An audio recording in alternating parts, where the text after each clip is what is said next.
Good evening, folks. How's it going? I'm Dr. Freedom, and yes, I have a neck beard. Look at me. Oh, yeah, I'm such a fat ass. No, okay. Oh, yeah. No, the thing is, dummy me let the shaving thing slip. And of course, this week we're going down in the single digits and lower. We're going down in -1, apparently. And it's like, there's no way in hell I'm going to shave and then walk out into the freezing ass cold. I'm sorry, no way. So I'd rather look a little like Grizzly frickin' Adams than going out and that stuff. Okay, good news, Death Moon 6. I'm already like a good chunk of the way into chapter, wake up the first part of the first scene. And this one's going to probably be a good sized chapter when it does come. I was going to try to have it before Christmas, but I doubt it. It's just there's going to be a lot of really a lot of stuff going on. For you folks who are going to be, checking out, we are going to meet Tanamaku head on. And, you folks who are listening to it know who Tanamaku is now. Basically, it's that ancient language translated to, well, you'll have to listen to find out, won't you? Okay. But let's get into it because there's a lot of stuff. Remember, this is news from in and around the universe that just make big parts of you tingle. That really shouldn't in front of Kris Kringle. Okay. And away we're off. Okay, let's start right here. All right, tonight was the pre-screening of the 2016 Christmas special, The Return of Dr. Mysterio. And as you can see here, Katie Manning's in attendance along with a bunch of other podcasters who are no better than me or you, but guess what? They get to see it for free so they can point at you and laugh on their web pages. Now, you see, the thing is this, hardcore journalists, yes, but come on. There was an article about from this one guy also for freaking podcast. It's like, oh, yes, it was fantastic. I'm like, why does he get to see it before any of the rest of us do? Really? Because you have a podcast on the internet? That means, shouldn't I be allowed to see it too? Oh, but that's just me being a jealous bastard. But moving on, let's get down to it. Okay, let's take a look at some pictures. Now, as the thing said before, and too bad I wish I hadn't flipped off it already. Okay, now filming in Tenerife this time mainly took place around a place called the Sanatorio de Ebona. And what it is, it's an abandoned leper colony. Yes, no joke. I'm not making that up. Okay, let's take a quick look around. If you want to see all these pictures, boom, they're over here on the Dr. Freedom page. I already made a separate album for these. So if you want to hop on over there, take a look. This is a unknown Doctor Who fan who showed up on set. It met Peter Capaldi. Now, from what I'm hearing, filming is wrapping there as of tonight. That will be, and from what they're saying, this is going to be the last filming of Doctor Who till after the new year. So, they're done for the holidays, apparently. So, the TARDIS, of course, on location out there in Spain. Well, this is in the Canary Islands, Tenerife. You remember Tenerife because everybody's running around going, oh, look, they're back on Gallifrey. They have used Tenerife for so many locations. Hell, Gallifrey, Skaro. It's like, sheesh. Look, there's a lovely Pearl Mackie. Now, these guys, we're going to get better photos in here in a minute. Unfortunately, this was a bit pixelated. Look at this beautiful front view of this building here. Oh, man. If that just doesn't scare the hell out of you, I don't know what does. That is just creepy looking. All right, moving on. Nardal. Okay. Well, Nardal and Missy. All right, and this is some of the shots of interiors, whatnot. The spider will get you. Okay. So will Hypnotoad. All right. And of course, some of these were put up by Daniel Nedheim. Forgive me if is it Nethium or is it Nedheim? I can't remember. Or Nedheim. I don't know. But he's the director of the episode, and he put some of these up on his Instagram. Okay, this is what interior part where they were storing stuff. So, no, this is obviously not going to be in the episode. And here we go. I should have said spoiler alert, because I'm going to take a closer look at this photo later. Maybe I'll zoom it up.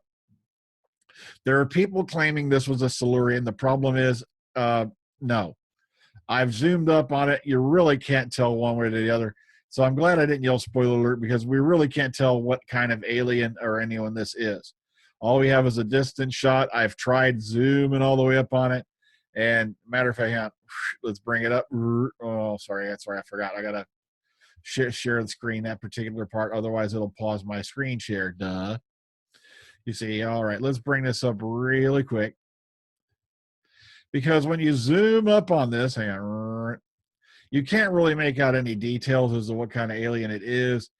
Like I said, the big theory was Silurians, but the problem is I really don't see anything that defines it in particular as a Silurian.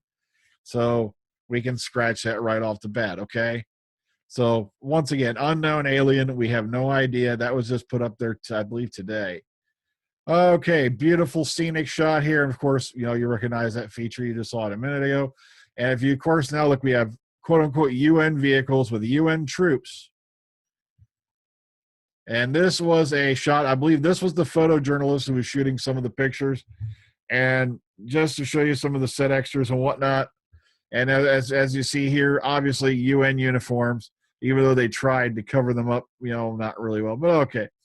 And there's a young lady who apparently found her way, and this gives you a little bit of the set. All right, so make of this what you will.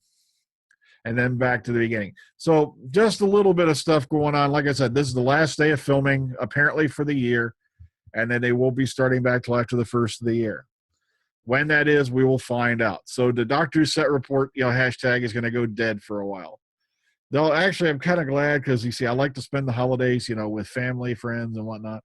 And you know, this will all give me a little bit more time to get caught up, get Death Moon rolling, you know, get really rolling. Okay, moving on. All right, let's go on here. All right, skippity bip. All right, so if you want to see, oh, dummy me, I clicked the wrong thing. You see, I hate it when I do this because I suck. I'm no good. I ain't no as good as that other channel. I'm not even going there. Moving on. Doctor returning to Gallifrey location for season 10 filming. All right. So here's some more. Now, the thing is this was also, I believe, taken in Tenerife, and this was back for ways back. Or was that New Mexico? I can't remember. All right, it was doubling for New Mexico. All right. So the thing is that they'll go over some of you know, some nifty little details like you need to know. Like this is line of duty director Daniel Nedheim confirmed last month he'd be shooting this current block of season 10. And of course, they're in the Canary Islands, as I already showed you. And like I said, they show you some, also the return of Michelle Gomez is missing. Like I said, not a whole lot like we didn't just see for ourselves. I mainly threw it in there because originally this headline, all right, now I remember, was Doctor returning to Gallifrey for season 10. And then all of a sudden it became Gallifrey location for season 10 filming because everybody called bullshit on it. So Toby Whithouse has revealed in issue 507 of Doctor Magazine and that he is definitely contributing an episode for series 10. He's penned 5 stories for the show, including School Reunion back in 2006. And that's kind of sad that Sarah Jane Smith will probably be the only classic companion who ever gets to be back on the main show.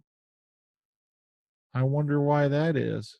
Ask some of the classic companions at a convention about the 50th anniversary debacle. They'll tell you. All right. The Vampires of Venice, God Complex, Town Called Mercy, and of course, Under the Lake and Before the Flood. So his episode will be the 8th of the new run, which is series 10. All right. Power of the Daleks now available in color via the BBC America app. So if you want to go check it out in color, it is available. And here's all the details you need to get a hold of it. It looks it's not too bad for color. And there's a funny story that Elijah Kraling told us all about, you know, Minnesota Gallifrey and about what happened as to why, you know, there was a color thing even made. It's hilarious. All right. Paul McGann, the star in his brother's project. He's teamed up with his brother Mark to embark on a short film called based on Elizabeth Barrett Browning's poem called Perplexed Music. If you're into Paul McGann, you want to find a little bit more about it. Here it is. And here's the thing you may want to keep your eye on. And I threw this on, you know, just for shits and giggles. BBC and ITV is going to launch a BritBox on-demand service in the U.S. It's going to be an international Netflix-style platform for British shows such as EastEnders, Silent Witness. So, you know, we might want to keep our eyes on this and see what happens, okay? Intend to offer a mix of dramas, including Tutankhamun, Cold Feet, Silent Witness, EastEnders, Emmerdale, things along that line. So if you're a bit of an Anglophile like me, maybe you'll want to go check this out. Now, Doctor Who these days is pretty much the main thing I'm focused on. So, but it's up to you if you want to go check that out. Okay, so once again, filming is done for the year, apparently, according to what we've been told from Tenerife. Also, it's obviously not Gallifrey Like a lot of people were jumping up and down speculating, just like when they went back to Lanzarote and everyone was going, oh, well, they're going back to Sarn from Planet of Fire. It's like, just because it was filmed there doesn't mean they're not going to reuse that location for something else. This kind of stuff always goes on. So it looks like there's some intriguing stuff involving aliens, a UN peacekeeping force. But other than that, we do not know more than that. So don't go, oh, God, Dr. Freedom, you spoiled it for me. Also, Death Moon 6 is on the way. I'm going to try to get as much of it done as I can before Christmas. Maybe we'll get it recorded and out before the new year, because I am looking forward to moving on to the next story as well, because I'm already writing stuff down for it. Matter of fact, the scenes that were done for the trailer, Comes the Imperator, were right off my notes that I sat down and put down for the outline for that story. Those are definite lines I wanted to see appear. Now, the Sophie Aldred appearance was an alternate take from her appearance in Skydark. Now, until I can somehow raise some more cash, I don't see Dr. Liberty returning. So a little bit of a spoiler alert there for you 5 or 6 guys who are actually listening. Also, another channel recently broadcast a milestone, and they know who they are. And I love taking back that statement because it means a lot to me, and you know who you are. All I can say is congratulations on a big achievement, because it only took you how many years to get there after me, the Whovians, and everybody blew past you. And also, not to mention the fact that it's kind of sad that somebody can still hit that milestone after bullying disabled people. And then to see making fun of suicide, amongst other things. I really shouldn't be mentioning it. I usually don't, but what can I say? I just felt I had to mention something about it. Oh well, rock on. Have a great night. Toodles.